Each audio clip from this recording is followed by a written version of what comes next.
Mutismo seletivo, esse talvez você não conheça.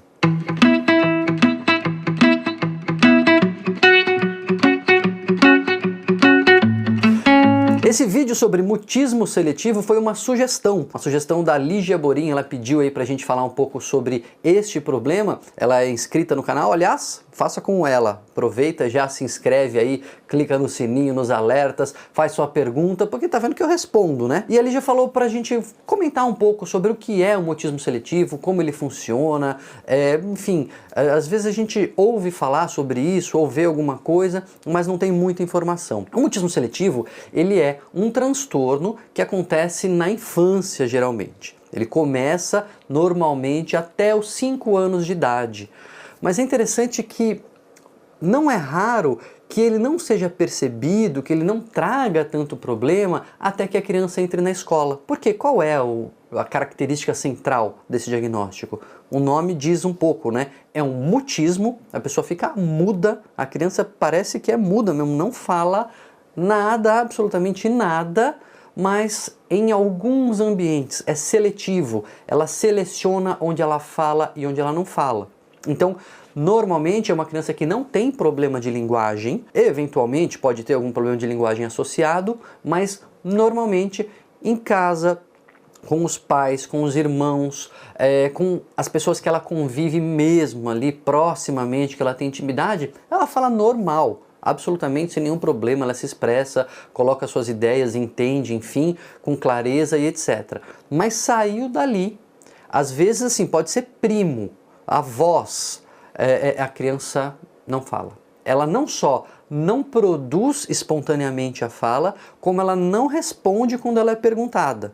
Mesmo com insistência, etc., a criança simplesmente parece muda. Por que isso muitas vezes passa despercebido? Porque às vezes a criança que ainda não foi para a escola e etc., não convive tanto ali com outros parentes, com outras crianças, às vezes vai no parquinho, etc., brinca ali um pouco e tal.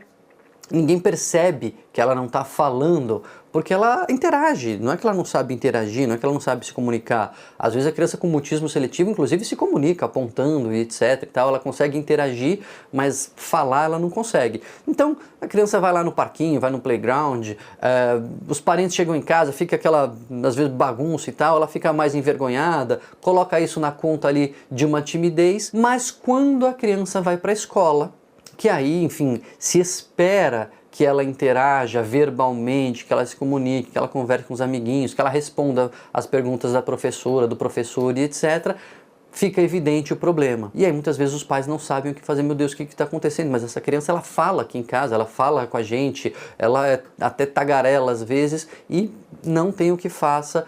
Passou o período de adaptação, não é só uma questão de adaptação na escola e a criança não fala nada. Porque no período de adaptação escolar, a criança que nunca ia na escola e ela passa a ir à escola, pode acontecer, sem que seja um transtorno, que a criança demore mesmo a se soltar e é um ambiente diferente, ela não conhece as pessoas, etc. Ela pode ficar sem falar ali algum tempo até que ela se solte. Inclusive nos critérios diagnósticos fala isso, que você não considera mutismo seletivo quando é o primeiro mês de escola da vida da criança. Então aí você dá um desconto. Mas o mutismo seletivo, ele dura 1 mês ou mais. Fora esse primeiro mês de escola, né, de escola nova. Ficou 15 dias, 1 semana, etc. Às vezes isso passa. Durou mais de 1 mês, a gente está falando sim de mutismo seletivo. E qual é a origem disso, né? O que está por trás dessa dificuldade que a criança tem de falar e de se expressar, enfim, de interagir verbalmente com pessoas menos conhecidas? Não é nem desconhecido, hein? Aquilo que eu falei, pode ser com um primo, com um avô ou com os amiguinhos que ela vê todo dia na escola. No fundo, existem várias semelhanças com a ansiedade social ou fobia social que nós já tratamos aqui no canal. Existe um embaraço, uma timidez. É uma timidez tão grande que a criança se sente constrangida de falar e passar vergonha e não falar direito e não saber e etc.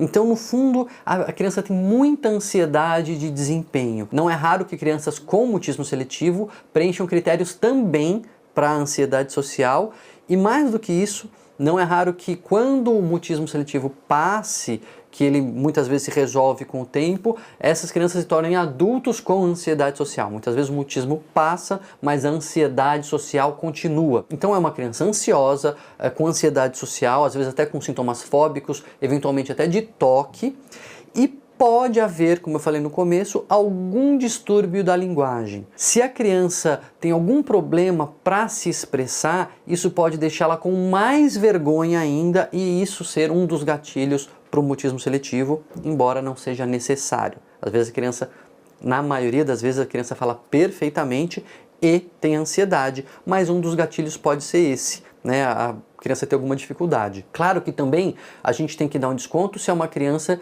de famílias que migraram de um lugar para o outro, ou mudaram de país, ou entrou em escola bilíngue, ou foi para uma escola internacional, enfim. Quando a fala da criança ela percebe que não é igual a dos outros, isso também pode ser um gatilho aí para ela ficar inibida. Nesses casos, na maioria das vezes, isso passa com o tempo, não é o mutismo seletivo, é uma questão também de adaptação. Mas uma criança mais ansiosa pode ter aí um gatilho também para ficar com esse quadro. É um quadro relativamente raro, tanto que os estudos não chegam a um consenso de qual é a quantidade de crianças que tem isso. Fala-se desde 1% até 0,03%. Assim, é uma minoria expressiva de crianças que tem isso, mas quando tem, pode ser bastante desagradável, pode ser bastante assustador para a família, né, que fica meio perdida sem saber o que fazer. E o que fazer?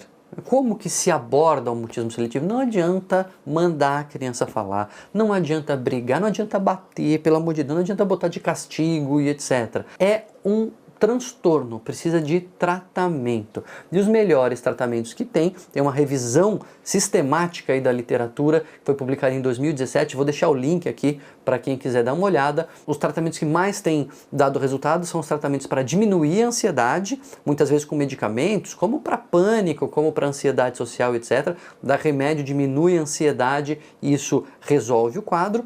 E também as terapias comportamentais. Elas buscam mapear ali os locais, as dificuldades, etc. e fazer abordagens graduais para que a criança vá conseguindo se soltar, vá conseguindo falar. Tem um tipo de tratamento que é muito interessante, que foi feito aí experimentalmente, né? É difícil fazê-lo na prática clínica, só para a gente entender como é que funciona um pouco, né, a cabeça aí da criança ansiosa. Filmavam a criança falando com o professor ou não falando com o professor, né? O professor fazia as perguntas diante da criança e a criança travava lá e não respondia. Depois filmavam a criança tendo o mesmo diálogo com o pai ou com a mãe, enfim, o pai fazia a pergunta e a criança respondia.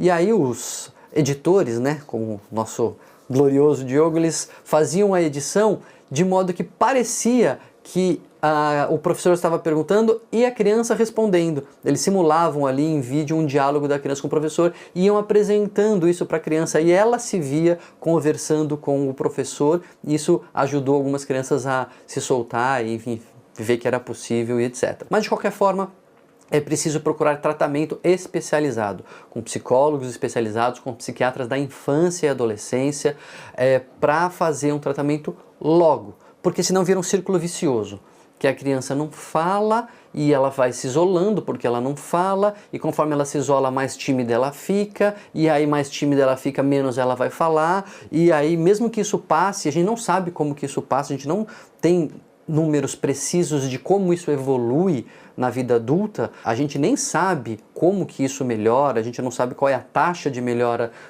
real, mas mesmo que melhore, isso lógico que deixa marcas, torna um adulto mais ansioso, torna um adulto mais fóbico, mais isolado, com mais dificuldade de relacionamento, etc. Então, diagnosticou, percebeu, suspeitou, leva para o tratamento, que a gente sempre diz isso. É melhor procurar ajuda e não ser nada do que ser alguma coisa e não procurar ajuda. Espero ter respondido aí para a Lígia a pergunta sobre mutismo seletivo e faz que nem ela. Deixa aí a sua pergunta, vamos estabelecer esse diálogo aqui, vamos conversar. E não se esquece de dar uma maratonada aí no canal, ver os outros vídeos sobre esses temas que tenho certeza que você vai gostar.